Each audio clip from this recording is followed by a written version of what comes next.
अस्सलामु अलैकुम वरहमतुल्लाह। पारे 18 में सूरह नूर और सूरह नूर की 26वीं आयत है।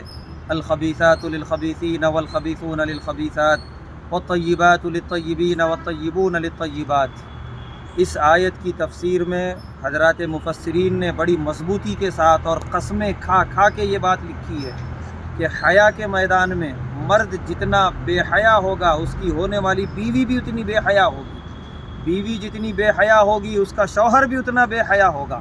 ये अल्लाह तबारक व तआला का एक इत्तेदाल है, एक अदल है, एक इंसाफ है।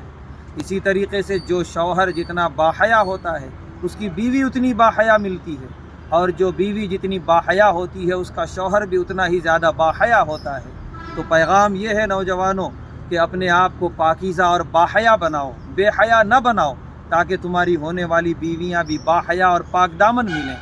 और ख़ाली पर्दे में ढक जाना ये ज़रूरी नहीं है, बल्कि उसके साथ हया का होना ज़रूरी है। तो अल्लाह हम सबको बाहया रहने की तौफ़ीक़ अता फरमाए।